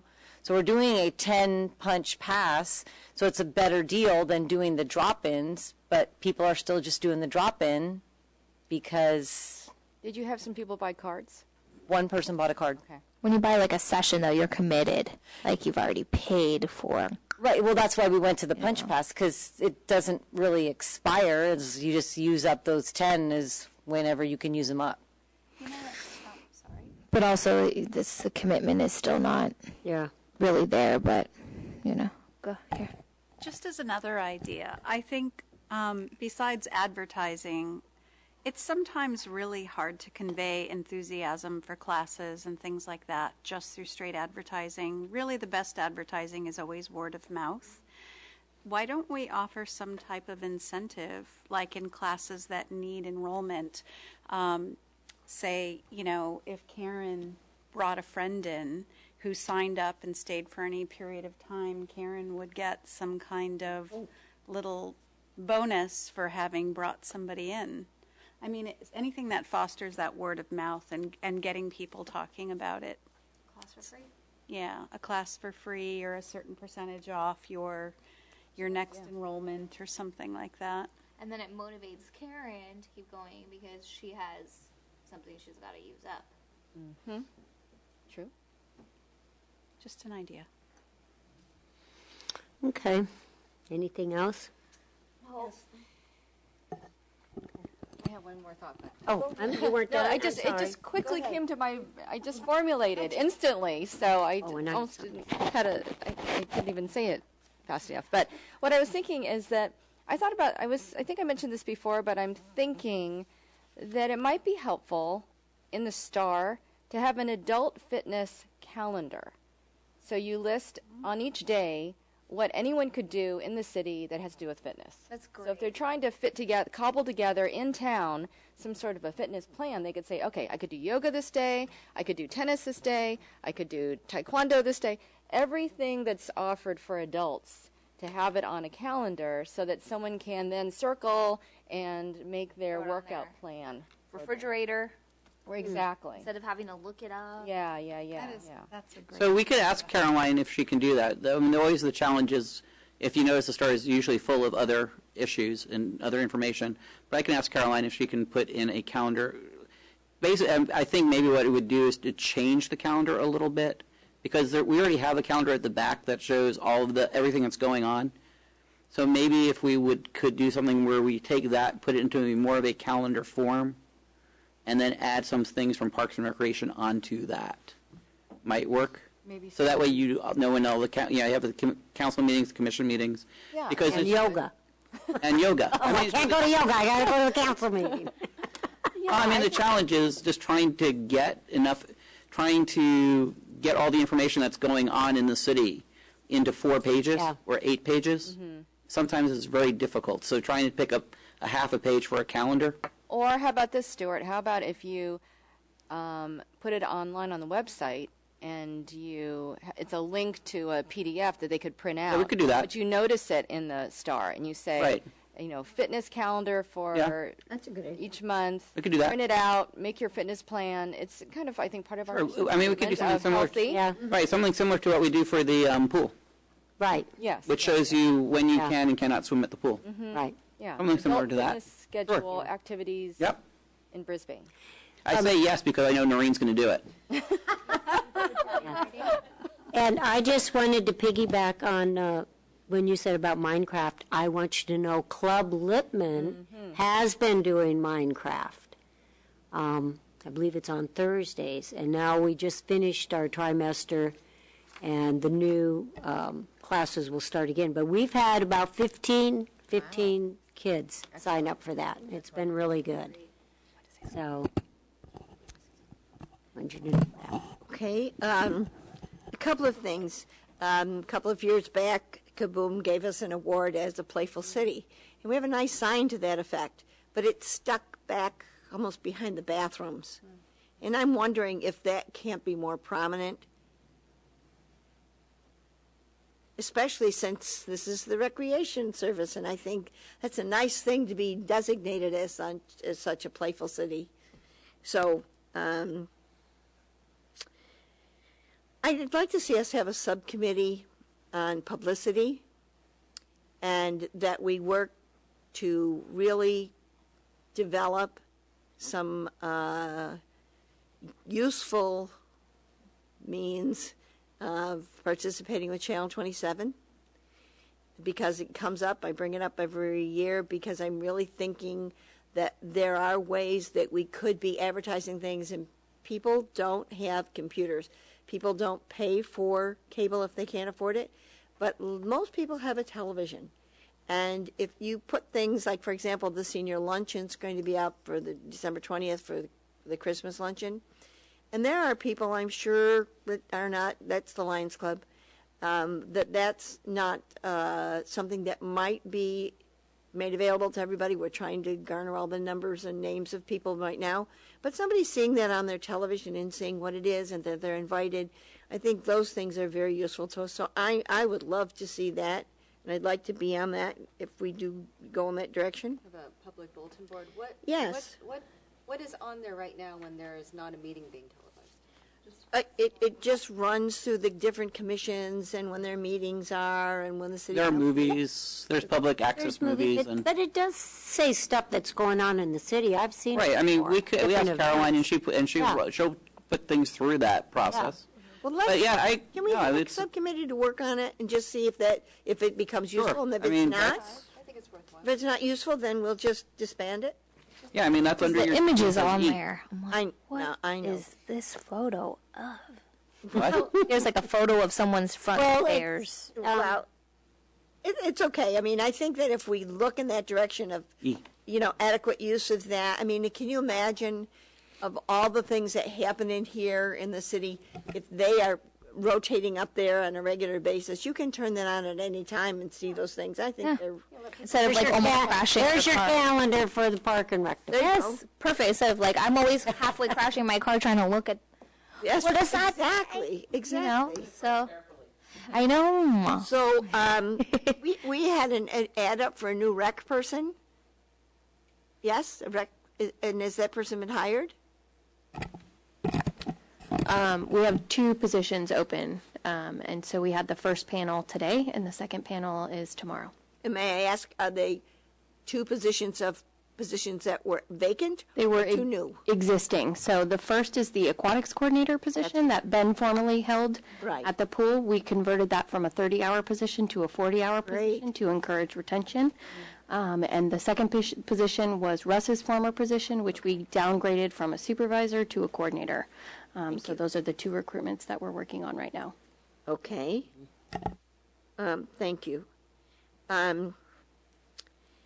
I really believe, and I wish there were a way this could happen, and I'd like to work on it if there's a possibility, that we someday find a way to heat that pool better, especially in the winter, because I think we'd have more people in it. It's a very cold place to be, and I honestly would love to get in there, but it's freezing. And if there's anything that we can do, we just make a concerted effort to study it. And maybe we need to do that through a subcommittee. Maybe we need to, but I just don't want to say, nix, no, can't be, and it'll never be done. Right. The challenge is always, the pool is used for, and we've had the conversation, the pool is used for a variety of uses. It's used for swimmers, it's used for aerobics, it's used for recreation. So we try and keep the pool between 78 and 81 degrees because that's the temperature that is best for all those uses. If you were to ask swimmers, they would probably want it at 76. If you were to ask aerobics people, they'd probably want it at 83, 84, because you're right, it's a little bit warmer at that point. The challenge is that when you're in the middle of the night, it's not that the pool is cold, it's that the air is cold. Right. And having, I am now back to swimming 3 or 4 days a week. Good. Yay. But I'm also walking in the pool. Yes. And I will tell you, my legs are really warm. And my upper body, when I'm walking, is cold. So if there was not so much a way to heat the pool, but to heat the air. Yes, I agree. I think that's the same thing, because I think we can tolerate the pool water at that temperature if the air weren't so freezing. Right, I don't and know so enough right. So about- the issue would be is does the community, I wasn't here when the pool was built, but the pool was built with the ability to put a cover over it. Yes. Thank you. And I think that there's an expense for the cover, and then you change the use of, I think there's other things that go on when you put a portable cover over the pool. Does that save energy? Are we though? talking about over the pool water or over the structure? A dome. No, it Oh, was don't. it was a whole thing. That pool was copied off And if Highlands. you like, Highlands we swimming can pool look at that off again. Bunker Hill. Wonderful. Why not? And can we have a subcommittee that same works on design. that? That's facilities. Yeah, we can put it in the rec Well, facility that's in subcommittee. facilities, yeah. So Because that would make so many people happy. We'd really have a lot more. Well, they were use of it. supposed to, when they built that, they were supposed to have the apparatus there for it to be covered. I feel like that's like another thing, That was back in like another one of those 98 examples. We did all that. Yeah, I think. Clark and I were instrumental in getting that pool. Well, then you'd be really valuable at this time to give that information to people knowing what was intended and now what's available, if we can then. Well, I don't think they built that. I don't think they incorporated. What? We don't own the dome, so we have to go out Yeah, yeah. But I don't think that when they built it, they put the stuff in the ground to Oh. put the whole thing. That's That's what I think what oftentimes happened. think, and I know it's naive upon me to say this because I don't really have enough information. But if you go to a ballpark in Houston, at the Minute Maid Park, when they put their roof over, it actually runs on tracks, on railroad tracks with beams, and it just rolls up and over and it rolls back. And I don't know enough to know whether or not anything like that's possible in that environment, but I think that everybody finds a way to put domes on other things. Maybe there's a way we could do this if we looked at it. Everything is possible. You just ask an engineer. They would tell you Right. they could design it and build it. So, As I've said to the kids in our family, you can have anything you want. You just can't have everything you want. And I think that will, so we could bring that to the facility subcommittee. well, we got the basketball hoop fixed, so I can do. I didn't. I was hoping that I might not have to say it. Oh no! I thought, but as I said, I've been thinking about this a lot. I think about it and I see it because I think it's hanging off again. But I often think maybe there's a possibility of putting up a short hoop there that you wouldn't have. And I'm talking about not affecting the two courts. I don't really know how to do it, but a short hoop that other people can play on, so we never lower that hoop that consistently gets broken. And because what happens is if you go out there at 10 o'clock at night, it's when these guys are showing up. They're in there late. There are no little children playing there then. And so during the day you go by and you see little children, parents, using the hoop as it's down. As the day progresses and the teens and so forth get in there, they start hanging on the hoop and then they tear it down eventually. And then we end up with that expense. And I'm just thinking maybe somebody will have an ingenious way of putting another hoop in there that will satisfy the needs of that other group. Okay. Hopefully somebody will think about that. And then the last thing, if this is the last thing, Okay. is this the last thing? Are we finished? We are finished. Yeah. No. We still got staff. We're still on 'Cause commissioners. I have one last thing that I would like to add at the very end. Well, right now, commissioners. Well, I'll say it now, and then we yeah. can do it. I think that the city council has a very good and kind, benevolent way of ending meetings in memory of people. I think we should do that for Cy. Oh, okay. That's a great idea. Okay. Staff.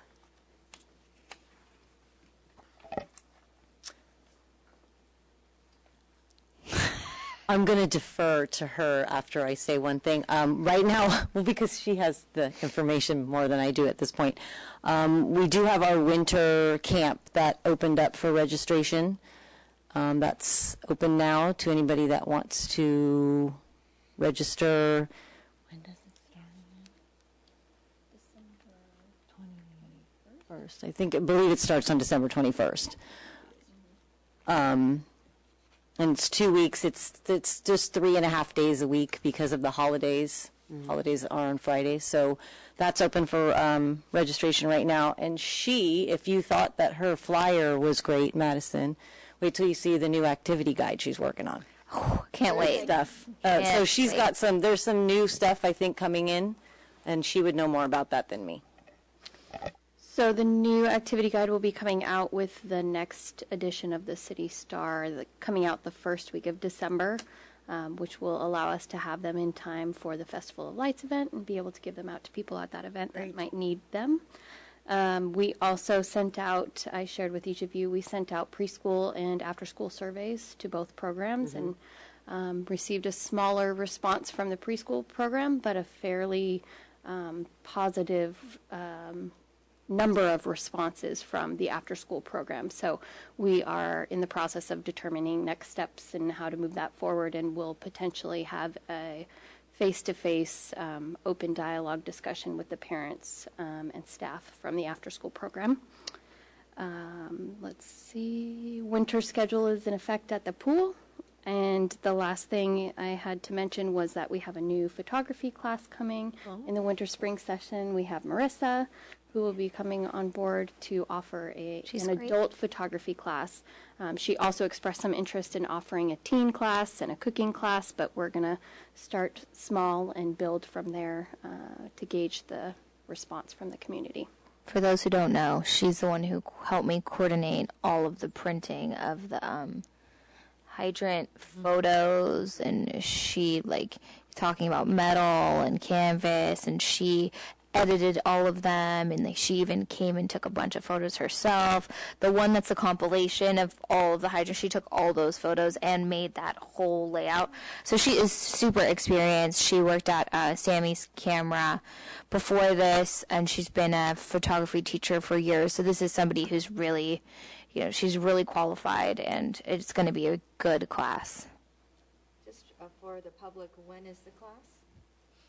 It's going to be held on Thursday nights starting in January. I believe there's a session for both winter and spring. It's going to be every other Thursday night at Mission Blue. May I add, when you mentioned cooking, that there was some interest in it. Something keeps coming to mind. It happens to me every fall. I think about it because it's part of my life, but I've never seen anybody do it. It would be really nice, I think, if we taught people, especially younger people, how to do canning.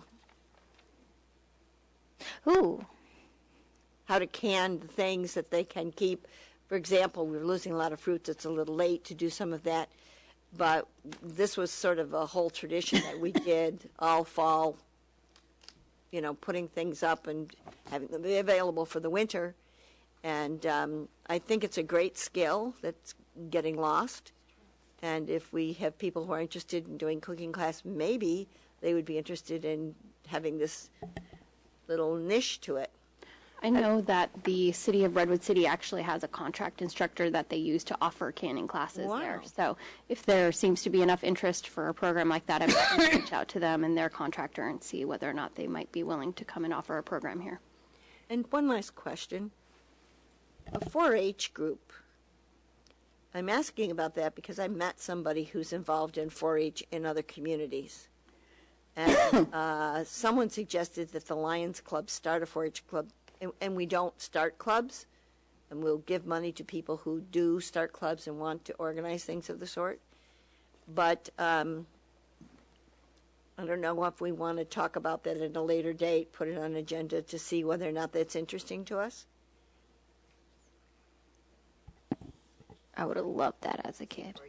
I would too. I and think there's- years ago we tried to do that and we just didn't have, but it could be a different I would time like out. to have them raise boats that Kind can of clean up like- some of the areas. Kind of like the Boy Scouts and the Sea Scouts that, they were real active and then they fizzled out. Isn't there a 4-H on the other end of Guadalupe? Yes, There is. And that's There the is. lady that I They're was visiting speaking kids with, now, yes. Yeah. And she would be interested in coming here and having a 4-H group here. I don't know her personally, I've just met her, but it would be kind of nice if we had, somebody in town that focused on 4-H in our environment. The one thing I'll ask Noreen, if you did a cooking class, where would you hold that at? Yeah, that's what I was wondering. That's a Mission Blue? Or the community center? That's one of the reasons we're going to hold off on deciding whether or not that's a program that we can offer Yeah. and extend to the community. I mean, we have the kitchen at Mission Blue, but I don't have I don't the know, yeah. information Community center. and the knowledge as to whether or not it's a licensed commercial facility, whether or not we can cook in there. So, Yeah. yeah. This might be a reason why we really look carefully in talking to people that are friends of the library and the big building that they're putting up, that not letting that 2,000 square feet go to an outdoor garden, when in fact that 2,000 square feet could be programming area, and this is one thing we could put in there, in addition to a real good dance floor. There And I just can't see 2,000 square feet disappear when we have the option of using it for so many programming. Well, also possibly, this is a big possibility, when they tear down that old teen center, I know. build something that would be useful for us. But that's a big possibility down the line. Maybe we put a teen center in that new building. Yeah. Yeah. Stuart, could I ask a question through the chair? Sorry. Could I ask for a skate park update? Sure. I know they're digging around and they're doing. I can tell you one. I can give a little feedback. They're working on it. I know. Ah. No, wait. I know Jennifer and Caroline have been working on all the money that for the bricks Right. and Yes, doing I know all that's- that. I know that's gone very well. Yeah, Fundraising. very. So I have an email from Karen. Okay. They've reviewed the plans at 95% complete, although Karen's thinking more like 80%. So she's hoping to get it she's hoping and expecting to bring the construction documents to the December 17th meeting for authorization to advertise it. So the December 17th meeting Okay. is what it looks like at this point. Okay. Good. Good. And I'm sorry, I just have one more question, and this might be in the wrong place, but just a question for staff. Since we are Parks and Recreation, and we have a wild coyote population continuing to grow in town, which I think is wonderful. I've also seen some posts recently of people who are very fearful of the coyotes, and I think it might be a good idea to do some coyote education in town. And I don't know if that falls under the purview of Parks and Recreation. Let me talk to the city manager to see where he would think that would fall under. That's a good idea, though. Can I speak to that? There has been posted a couple of times on Facebook, short film and education. Have you seen it? Yeah, that's been That helpful. that might be good if we could. That would be great to be cycling on Channel 27. That's true. Brilliant. People Might as well. People have also lost their cats and are starting to point fingers. That's been happening for a long time. Yes. That's why my cats stay inside. Yeah. Anyway. Anything else? Nope, that's it for everybody? Okay. Well, yes, we're going to miss you.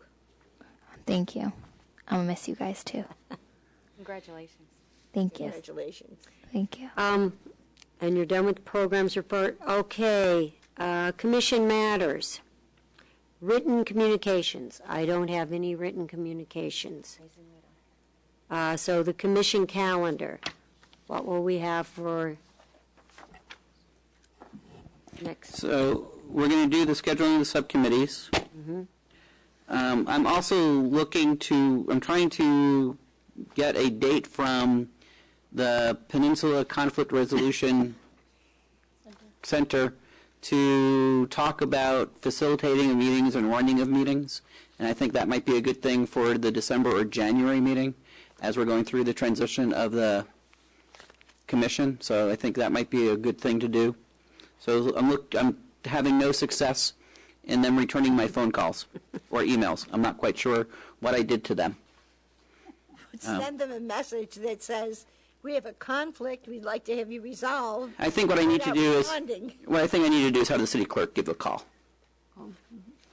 Stick Sherry on him. I'll stick Sherry on them. I think that might be the best way to do it. So, we can try and either do that at the December 9th meeting or the January meeting.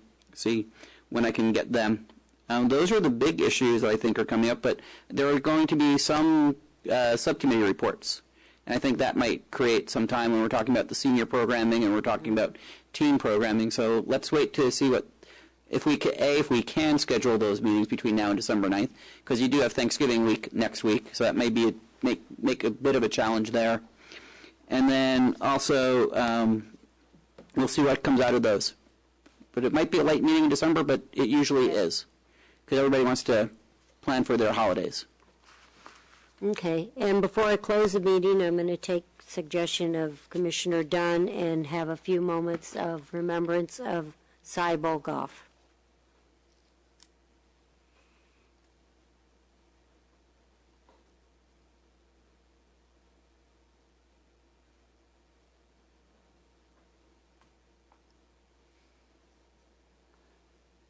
And I'm going to adjourn the Park and Rec Commission meeting. 8:23 p.m. Thank you. I like the Channel 27 idea. We need to